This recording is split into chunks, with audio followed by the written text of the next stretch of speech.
timelines of the game? Yeah, first of all, I'm not entirely sure what happened at the end there. If I think Eli shot the ball before the buzzer went off, which is not something we're about. So if that is the case, I apologize to Wes and their group. That's we try to operate in a classier manner than that. So apologies there. Now in terms of the game, I thought the biggest difference was just the defensive rebounding. We came. That's all we talked about at halftime. They had 10 boards in the first half. They only had 3 in the second, which allowed us to get out and hold them to one shot. And that's how you go 52-29 in the second half by just rebounding. So that was my main takeaway. What changed in that second half? You feel like the effort from the guys? I think they just were more cognizant of it. I mean, it's pretty much. We showed clips at halftime, and that was basically all we showed at halftime was how they were getting their offensive rebounds. So I think our guys were dialed into it more. I just thought we found a way a little bit more to rebound. You've been talking about the shooting and how you think it's a good shooting team. And tonight they kind of proved you right. Were you expecting a breakout performance like this at some point? I think we had a little bit of one in Colorado. Now it's 2 games in a row where we're very capable of hitting a lot of threes. We've got a lot of shooting. I think our spacing is pretty good, and we're figuring each other out too. I think we're playing with a little bit more half-court movement. I think we're making guys chase us a little bit more. So we've gone away from just pick and roll, pick and roll, pick and roll. We've added a little bit more movement, which I think has helped kind of get guys off of us and give guys a little bit more space to get shots off. What was the plan coming into this game to find a way to get 3-point looks because the Cincinnati defense is really good defending 3?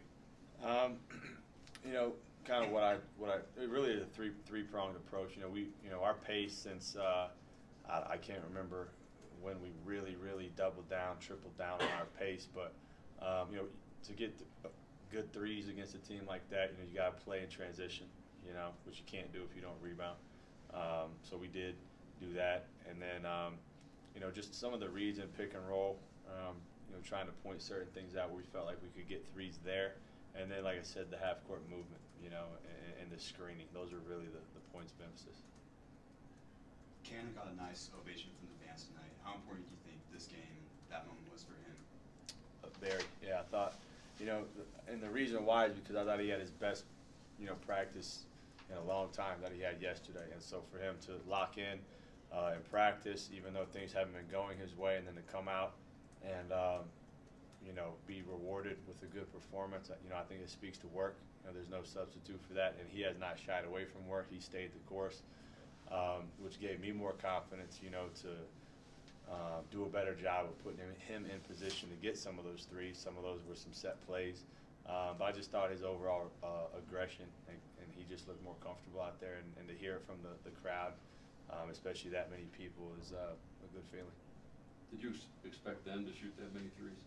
We wanted to force them to beat us from the outside. They're a team that lives in the paint, and so that was part of the game plan. And when I say that, I don't mean we're not disrespecting guys, but we're trying to force contested threes and keep them out of the paint, off the line. They only shot 4 free throws. So we did a good job of not fouling. Even though they got a lot of threes, I felt like they took a lot of long twos as well. So game plan-wise, I thought we did a good job there. Coming from your coaching tree, a lot about .5 basketball has been preached, right? So how has your team kind of bought into that? It seems like they've kind of figured that out over the last 2 games. Yeah, I agree. I think it's been received extremely well. I think guys are seeing and reaping the benefits from playing that way. I think Richie's a prime example of that. Obviously, he gets his shot off so quick, but just those quick rip and goes, it's just hard. It's hard to stay in front of that. I think Yegor's figuring it out. I think Downs figuring it out. Even Trev, is getting run off the line. He's putting it on the deck. So I do think the message is, getting across there. Is there a pressure that was taken off of this team after winning that first road game earlier in the week in Colorado that maybe kind of alleviated them a little bit this game? I just think winning. I just think we needed to win. We needed to play well, which we have. I don't and this is what I told the guys. When we had that 3-game stretch where we came up short. You lose by a possession doesn't mean you played bad. We played good. We just didn't play good enough to win. And so the sky wasn't falling. I thought our guys never got too down, honestly, and our guys Probably the thing I love the most about this group, honestly, is just the way they approach every day. You know, we rarely have a bad day, so that gives me confidence and lets me know that they're jiving with what we're doing, and they have confidence in what we're doing. They believe in themselves, but it's a lot easier to get that belief when you win. You know what I mean? And so yeah, I do think it was a galvanizing moment to get that win, and mainly because the way we got that win. You know, like we had to come back from down 10. Come back from down 10. Even tonight, it's a close game at halftime, and so I think we're building on a lot of the things that we're doing. When Dawson has as efficient of a night as he did tonight, what does that do for this team when he's on like he was tonight?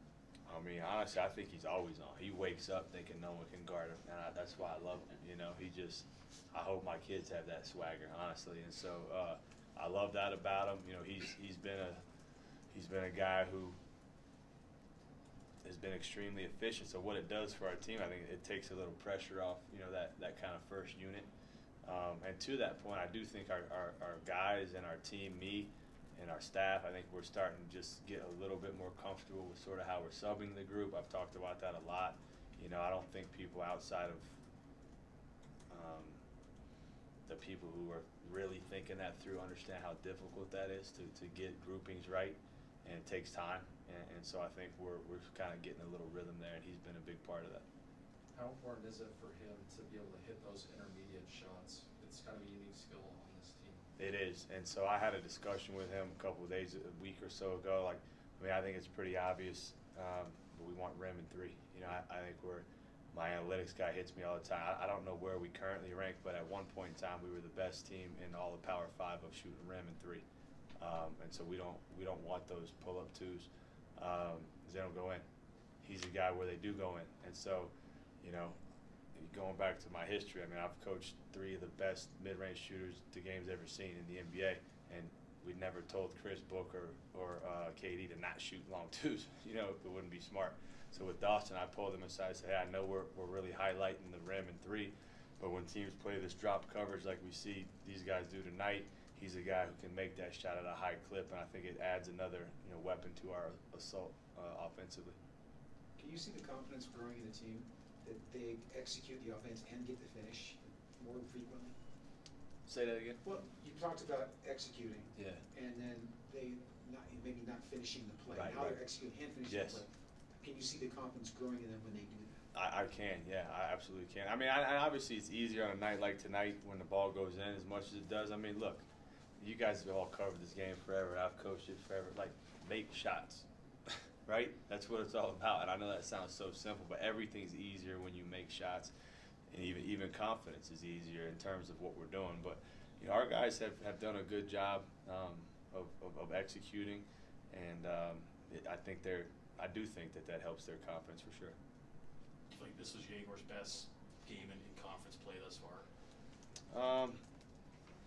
I don't know. I mean, I thought he was really good in Colorado. You know, it's like everyone, and we're all, you know, how do you judge him? He had 15 points, so that was his best game. For me, it was his efficiency. You know, he goes 6 of 7 from the line, 3 of 5 from the field.